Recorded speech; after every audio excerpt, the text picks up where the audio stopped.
Hello and welcome back to the MLB DFS slate breakdown for May 30th, Friday. We are back. We're breaking it down. We got a giant slate to go over.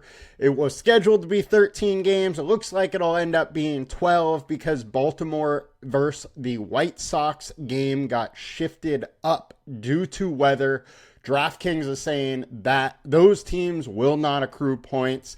We're still waiting for what FanDuel will do on it, but just so you know, let's start with that. I'm your host, Tyler Wiemann. Come join us at LineStar. $39.99 per month gets you access to all we do. The props, the DFS, you get it all one low price. We also do have a free trial 7 days through Android or iOS app stores. Now let's jump in and see what we can uncover for the day. As always, we're going to go over yesterday's perfect lineups, then the winning lineups on both FanDuel and DraftKings, getting over to the pitchers to consider today and some stacks. Our pitchers, Chris Sale, Jose Barrios, 29.9 and 33.1. We talked about both of them. They went absolutely nuts. And then Toronto and Tampa Bay just absolutely got it done with a James Wood one-off who didn't get a home run today or yesterday, but did double and another stolen base. The old 4-3-1 over here on DK got it done. And then the winning lineup on DraftKings actually went to 6 people. CP for free, Jordan Elswood, Delaric, Ben J, Breaker 913, Mojo 19. Congrats to all of you. They all had Washington, McGore, and Sale, who two super chalk pitchers, went absolutely nuts. We were high on both of them. And then they had a 5-3 with Tampa Bay and Toronto to roll it out. And every lineup is the exact same. So it's what happens when you go all chalk. 12% is the lowest owned player. And you got two, over 50% guys in there. So it just happens, when you have that much chalk, you're going to have some people that are copying you. And, unfortunately for Cunning Dog 36, who had the second best score on the entire contest, he ends up in 7th and only wins 1K. Just a wild swing for him. If he was able to get 0.8 more points from Barrios, then he walks home with it. Or if he was able to go, if he went Sale over Gore in this lineup. But regardless, congrats to everybody. Now let's move on. Let's check out what we got on FanDuel perfect lineup. And that went to Jose Barrios, 3-man Toronto, 3-man Rays, 2 one-offs in the winning lineup. Over on FanDuel, DPC 374, you won 10K. Congrats. They had Sale. They had a 4-man Toronto and a 4-man Tampa Bay stack. The old 4-4 did it again. Interesting. Only 9,000 over here on FanDuel as far as entries compared to, I don't know how big this, 11,000 entries over on DraftKings, and only one person took it down over here, which just quite a big difference. They won by 7, so they won by a decent margin there, but 28% owned pitcher compared to 50.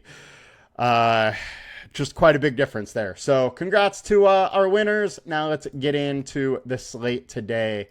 So starting over on DraftKings, pitchers to consider. Our high owned, we got David Peterson, 21% owned. He is 9K. He is versus the Colorado Rockies, and the Rockies just been awful versus lefties. It's in New York, not in Colorado. Peterson, 3.21 FIP over his last 20, 3.82 over his last 5, mid or low 20s K rate. StatCast data looks good. Splits look great for Colorado. It's just for me that he's 9K. He is very expensive. I don't mind a little bit, but 23% combined K rate at 9K is a little bit much for me. I don't mind some, but I think he may be going a little over owned here. Merrill Kelly, 8.5K, 21% owned. The price is right. He is versus the Nationals, who have been hitting decently lately, but Merrill Kelly has been absolutely dealing. 1.875 FIP or 87 FIP over his last 5. 27.5% K rate. Guy has been dealing in his last 5 starts. That's over 3.88 for the last 20. 21% K rate over the last 20. StatCast data is all fine. Splits are okay, just kind of average splits. BVP data, it's not enough that I really would go into it, but Washington has had his number in 31 plate attempts, but that was all 2021 and 22. He's a better pitcher now than he was then. Combined K rate, 22%. I don't mind a little bit. Not going super heavy. It is a pitcher-friendly park, but at least the roof is closed. Arizona's huge favorites in this one. I don't mind a little Merrill Kelly. Brian Wu, 9,500, 18% owned. I absolutely love Brian Wu at home. 3.29 FIP over the last 20 with a 24% K rate. Over the last 5, 2.29 FIP, 24.6% K rate. StatCast data is fine. Few too many barrel balls, but all in all, it's pretty solid data there. He averages 28% more fantasy points at home. The opponent team splits are in his favor. Minnesota, kind of a boom-bust offense and one that's striking out at a decent clip, 23.7% K rate here over the last 20. So 4.1% combined K rate, 9.5K. I think there's a lot of safety in the fact that he's at home and the dude's been dealing. I'm absolutely fine for some Brian Wu, 9,500.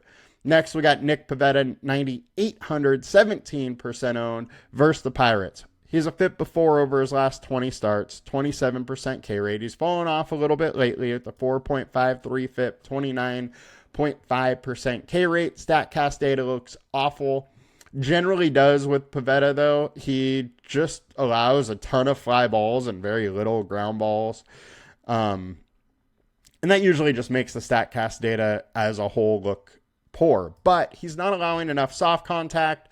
Very little hard contact, though, so that is a good part. And barrel balls, only 7 in 55 batted balls, so the percentage of batted balls, is high, or barrels to batted is high. But all in all, I don't mind that batted situation. And average exit velocity 90, average distance 204. Those are a little high, but nothing super, super concerning. He misses enough bats that I don't worry about it too much. But O'Neal, Cruz, the big hitters of the Pirates are always, worthy or ones to worry about if they're able to go yard. And Nick Pivetta does let that from time to time. At least this game is in San Diego, where the ball just doesn't travel quite as well. Now, opponent team splits are in Pivetta's favorite. Pivetta has been great against Pittsburgh in the past, and we got a 25.6% combined K rate. I'm going to definitely have some Pivetta. I think this last 5, where he faced the Giants, the Yankees, at Colorado, Seattle, and Atlanta, was a very, very tough last 5. So I'm going to give him a little bit of the benefit of the doubt here that he faced some very solid competition, and now he's going way down in competition versus the Pirates. Only a couple hitters he really needs to worry about. I think 9,800 and his ownership are fine. I'm going to be paying that. Luis Ortiz, 6K, 17% owned. He is super cheap. I don't mind a little bit because, there is a little bit of strikeout upside versus an Angels team that strikes out a lot.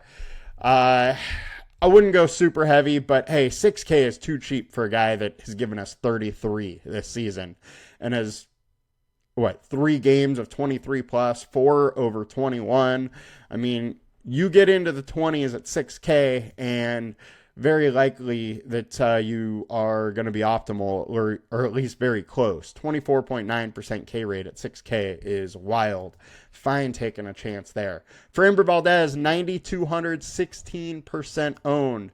Now, this is a very interesting one to me. The Rays versus lefties, their splits are wild. 2.48 over the last 150 games is their average with a 164 ISO, 327 WOBA. Not great. They're okay, below average, but over the last 20, 299 average, 190 ISO, 373 WOBA, only striking out at 18%. Over the last 20 games, this Tampa Bay Rays team has been absolutely raking versus lefties. The BVP data, there's not really enough to go off here. 37 plate attempts, 30 and 357 off him. He's done well. He's got lit up versus them. I wouldn't think too much of that. All in all, 21% combined K rate. We know Framber's great. 2.98 FIP over his last 20 and over his last 5. Mid-20s K rate. The upside is there. The only worry I have is, one, he's allowing 35% hard contact, and then the Rays have just been raking versus lefties lately. So does that continue today, or is Framber, just a little too good? Good thing, though, is he does keep the ball on the ground a ton, so the Rays likely have to work for it. Don't have a ton of home runs and whatnot, have to string some hits together, have some long innings. But can they do it? I don't know. It's a very, very interesting spot. The upside is there, and ownership right now appears to not be going there too much. So I have some interest, but it's an interesting one. Grant Holmes, 15%, 8,200. Great hitting weather in Atlanta today. It's warm, winds blowing out at 10 plus mile an hour. He is way better at home, but it's in a tough spot versus the Red Sox. I don't mind a little bit, but I do worry a little bit about him in this matchup with this type of hitting weather. But at home, dude's been very, very good.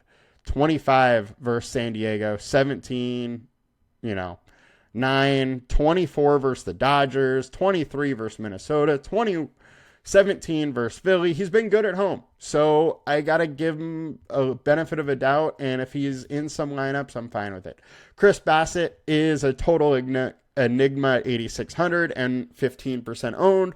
We got to at least consider him here just because those highs are 30s.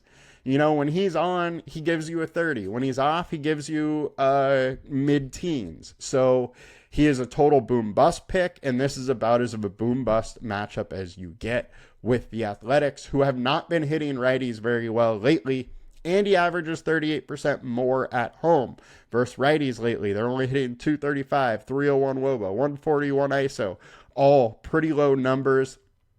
Bassett carries some upside. He hasn't been totally on his game lately, but also at Tampa Bay, which isn't a good park to pitch in. San Diego at home, where he totally shut them out. Tampa Bay again did well. At Angels did I don't mind some Bassett. I think he's going to come in under owned as he usually does, and the ceiling is there, so I might get to some of them. Next, we got Seth Lugo, 8,300 versus Detroit Tigers. Don't love facing the Tigers, but Lugo's another guy where that ceiling is there, where he can put up, 28s, 30s, and he's only at 8,300, 3.79 FIP over his last 20, 3.73 over the last 5, low 20s K rate. StatCast data looks good. Splits are okay. Tigers striking out at 25%. He has absolutely dominated the Tigers. 104 plate attempts. They're only hitting 228. 23% K rate. They do hit him hard when they hit him, 185 ISO. But all in all, I think Lugo's in a very interesting spot. And at 8,300, 22.7% K rate, I'm interested. Especially on FanDuel, where he gets the boost from quality start. Another enigma, Lucas Giolito. This is the most boom-bust spot probably for Giolito and of pitchers today.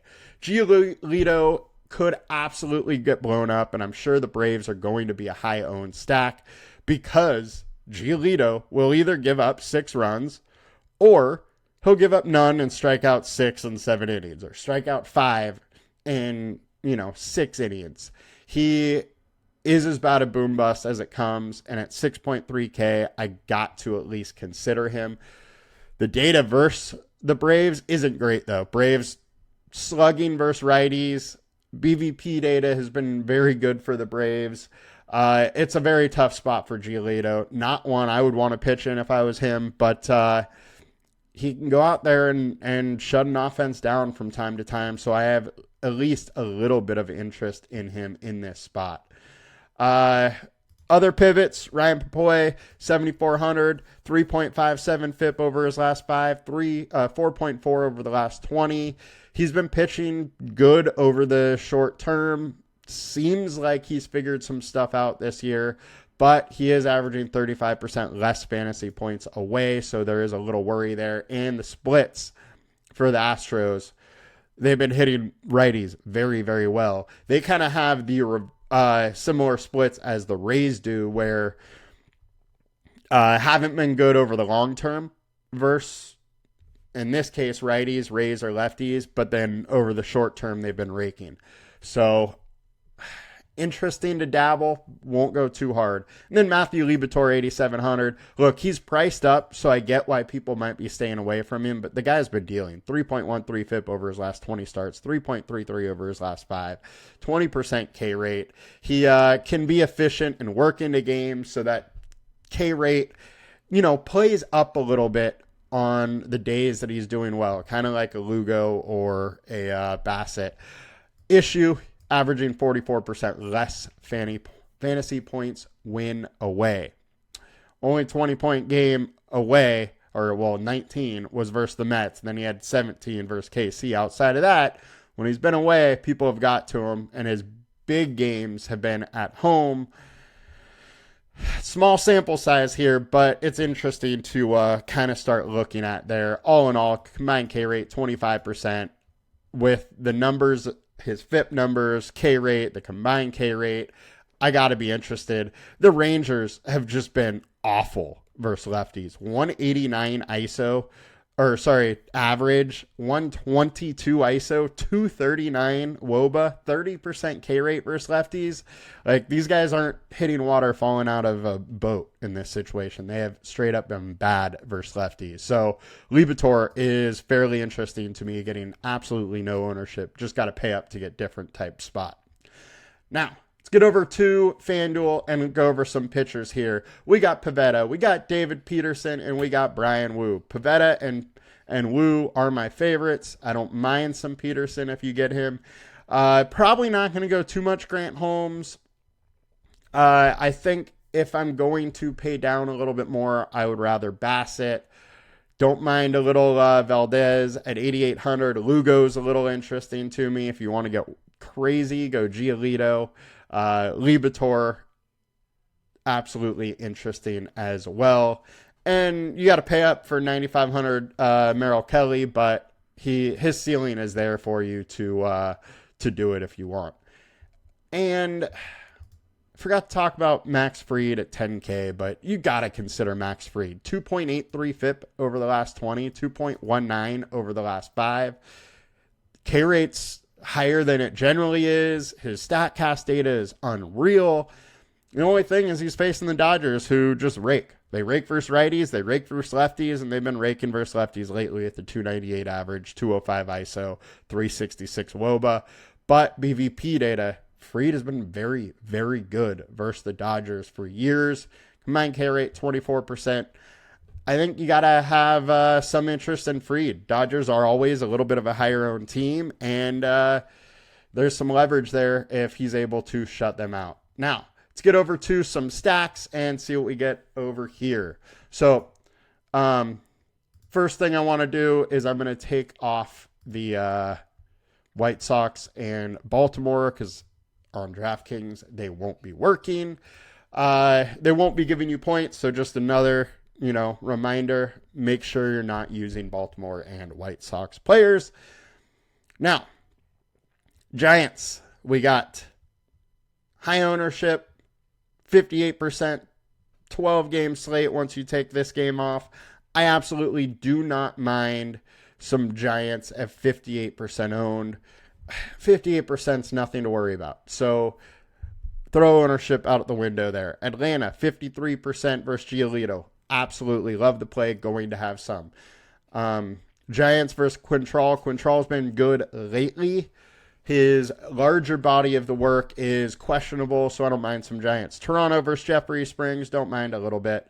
And let's get to the highest projected. We got Yankees, Dodgers, Arizona. Yankees versus Goslin. He's been good. He was very good, before he got hurt. Since, he hasn't totally got it going yet. I don't mind some Yankees. They're too potent of an offense to not consider them against the guy that has a 5.5 FIP over his last 20. Dodgers versus Fried. Don't love trying to pick on them, but they're so good. I don't mind, if some of them sneak into my lineup. I'm just not going to go super overweight on them. Yankees versus Goslin. Meh, we talked about that. Diamondbacks versus Jake Irvin. Jake Irvin, 4.89 FIP over the last 20. Think it's a great spot. The roof is close, so the ball won't fly quite as well, but it is a game total of 9, and they're minus 225 favorites. That implied run total is high, 5.2, one of the higher ones on the slate. And highest value, we got Mets versus Freeland. 4.68 FIP over his last 20. Absolutely fine going there. Winds are blowing out. Only a 7.5 game total, but they're minus 350 favorites. Mets likely win this one. Definitely some interest. Washington versus Merrill Kelly. Don't love it, but he can get hit. And they've been hitting well, so don't mind a little bit. And Pittsburgh Pirates versus Pivetta. Pivetta lets some home runs, so I think you absolutely need to consider some Pirate stacks just because of that fact alone. Highest ceiling, Dodgers, Yankees, Diamondbacks. Highest leverage, we got Yankees and Padres. Padres are versus Mitch Keller. Mitch Keller has been great lately, 2.88 FIP. However, FIP before over the last 20. He is prone to some blow-up games. So with that, the Padres are absolutely in consideration. Wouldn't go too hard on their overall ownership, but very interested at a very low-owned Padres team that has some really good bats, as I am in the Yankees there. Now, click the teams tab. Highest implied run total, unfortunately, it's Baltimore, who is not on the slate, but Arizona, Atlanta, both at 5.2. Absolutely love the Atlanta stack. Do prefer that one over Arizona, but Washington has the worst bullpen. And Giolito generally does, or Irving doesn't have those boom games that Giolito does. So maybe it's a little more interesting to, prefer Arizona over Atlanta, but both very interesting. Toronto over Jeff Springs. Don't mind that a little bit. Yankees over Freebomb. I mean, we nickname him Freebomb for a reason. Giants versus Quintrell. Cleveland versus Jose Soriano. Soriano has been very good at limiting runs and working deeper into games, but that bullpen is awful, so under consideration. Yankees at 4.6. Got to be one of your favorite leverage type stacks. St. Louis versus Leiter. Leiter, 5.72 FIP over his last 5. Has to have some interest there. And then if we go down here, I think you can consider San Diego. You got to consider Boston with that hitting weather. And then maybe a little Miami, maybe a little A's, just due to the fact that Bassett's a little bit boom bust. And that'll do it for us today. So we did a little bit of a longer show, a lot to go over, a lot of different stuff on the menu today. We will be back next week with more. Hope you guys have a good one. Talk to you later. Please like, comment, and subscribe, and come join us at LineStar. Peace.